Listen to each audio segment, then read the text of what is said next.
Don't you just hate when the train's coming and you have to stop? Yeah, I hate that too.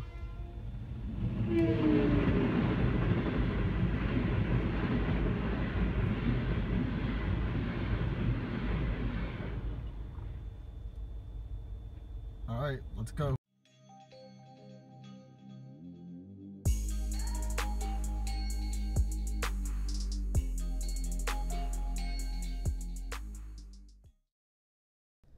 Hey, what's going on, guys? It's Adam. I'm Paula. We're going to take you through our upper body workout here.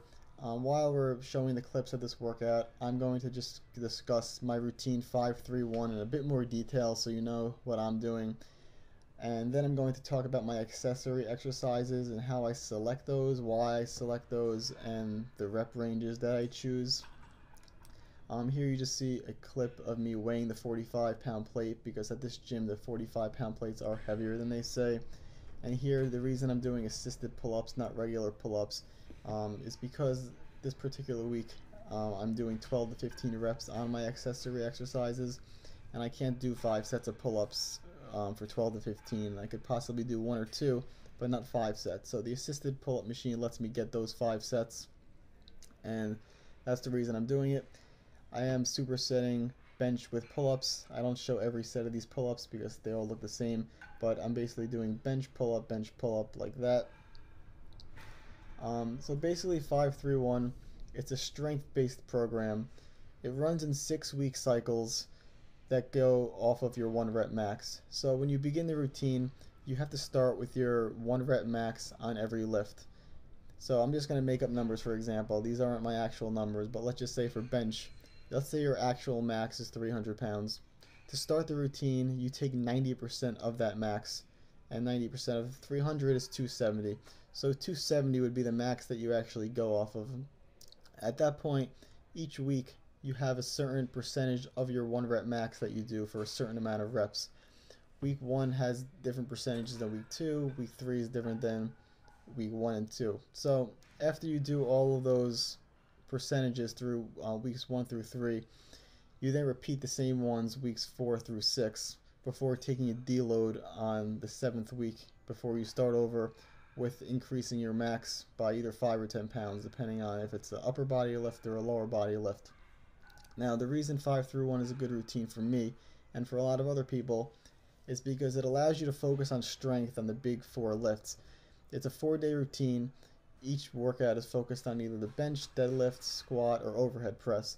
So it allows you to start with one of those big lifts, focus on the strength on that, and then once you do the strength exercise like that, you're then free to go into any exercise of your choice.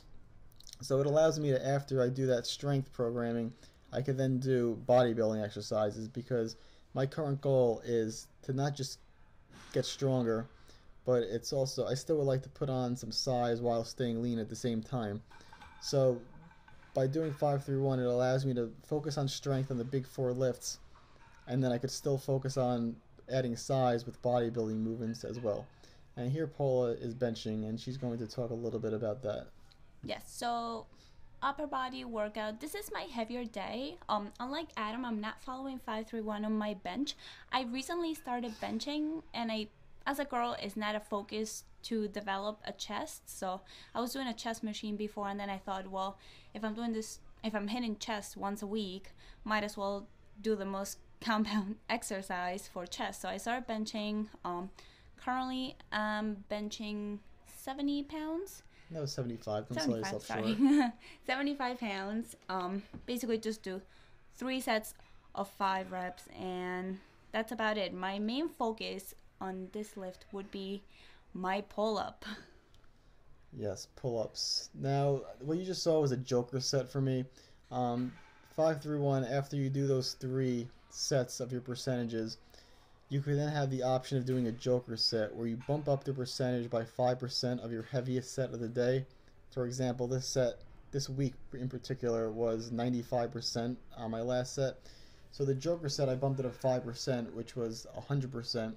And my calculated max right now is 270, so I did 270 for 1.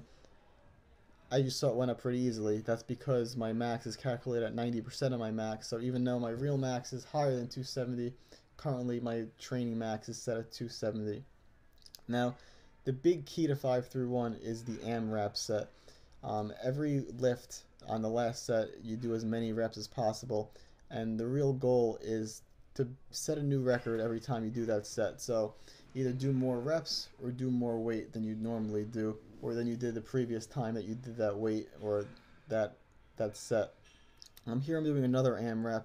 This is called first set last, where I take the first set weight that I did, and rather than do the prescribed reps for the week, I try to bang out as many as I possibly can.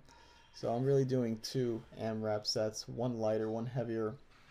And the real goal for this lighter one is just to get more volume in. That's it. And as you see here, I probably could have got this rep, but I was a little too closer to failure than I wanted to be, and I decided to cut it short. So the pull-up struggle.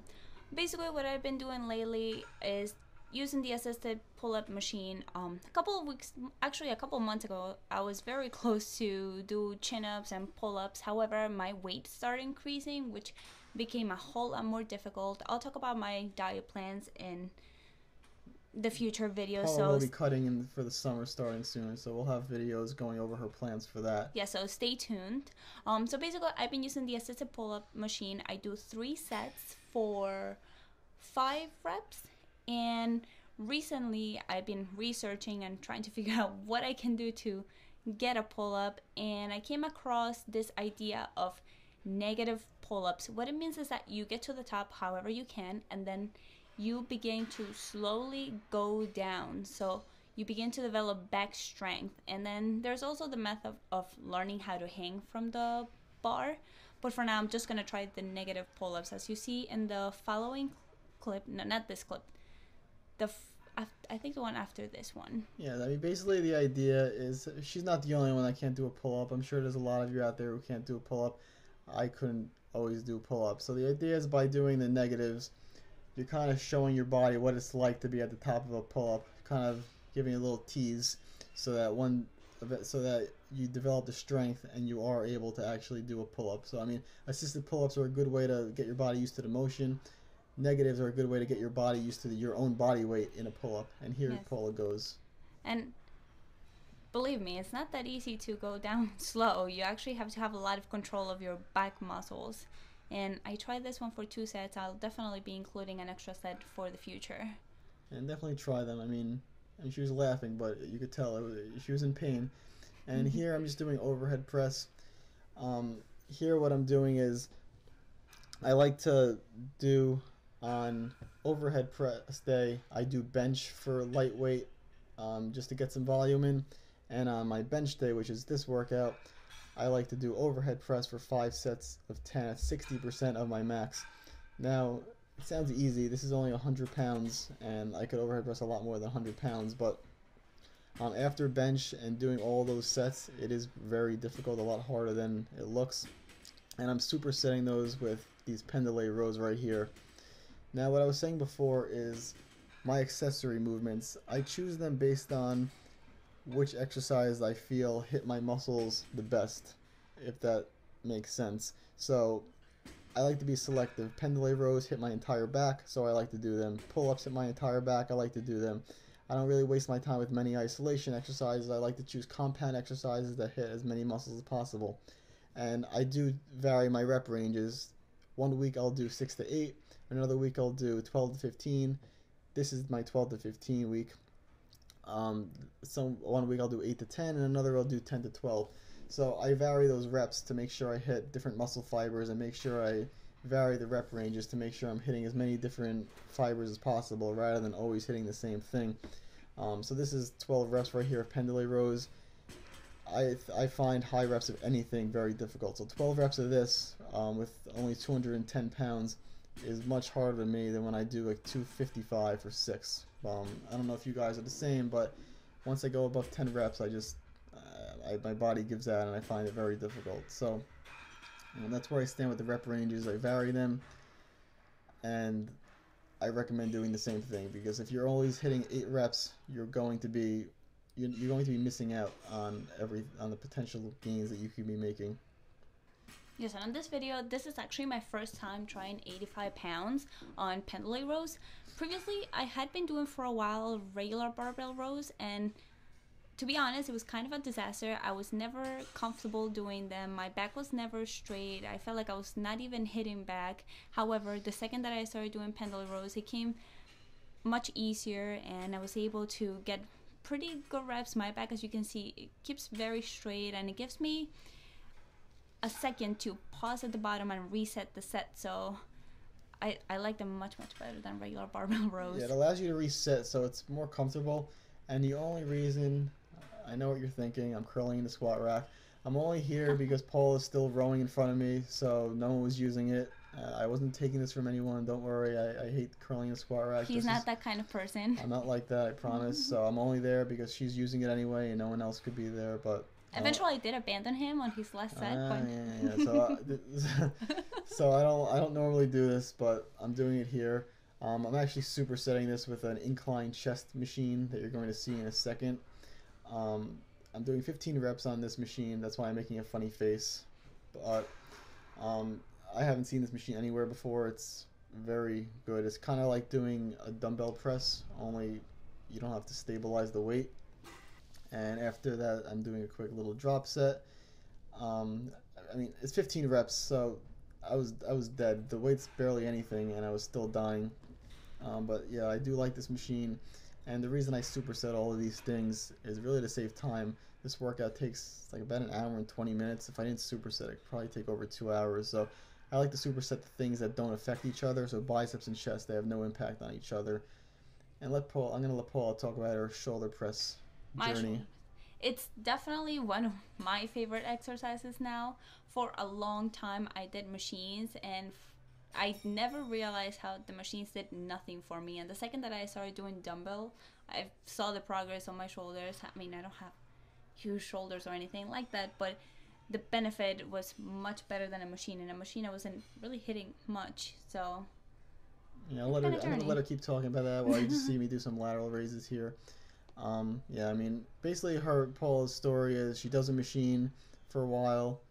Nothing happens. I try to convince her to do free weights. She's a little nervous. Too scared of them. And then before you know it, she does the free weights and says I was right all along. So that's basically. I did struggle with them a little bit. I mean, I was able to do 20 pounds for a bunch of reps, but for some reason I couldn't go up to the 25s. Luckily, as you can see, actually you can't really see the weight, but those are 25-pound dumbbells, and I'm able to do them for reps. So her form is pretty immaculate, if I do say so myself. I worry too much about the form. I'm very scared of getting injured or getting hurt, so I try to do, the best I can. No, she does have very good form. She hasn't been lifting that long, and she manages to have good form on everything she does. So I give her credit for that, because I've been lifting 10 years, and I still feel like her form is better than mine. So I definitely give her credit for that. She kicks up the dumbbells very well, and I think she'll be improving to 30s in the next couple of weeks. It's been about a year and a half now, a little more. I mean, and if it wasn't for Adam, of course, I wouldn't be having such good forms on all my exercises. He definitely taught me how to do things well. Yeah, and I'm about to be just doing some forearms quickly. I hope I explained 5 through 1. I know it might have been a little confusing, so if you want me to explain anything in more detail, let me know in the comments below, and I'll try to do another video on that. And here's Paul just finishing up with some curls. And triceps. And again, if anything we discuss in any of these videos, if you want us to elaborate more, if you have any more questions, let us know. We'll talk about it in a future video. You can leave a comment, contact us through our email, and here the workout's coming to an end. Paul is just going to finish up with some cardio. I'm taking the ladder to nowhere, basically. We will talk about this ladder in the future because it's pretty amazing and we totally love it. So go ahead, subscribe to our channel, and we'll see you later.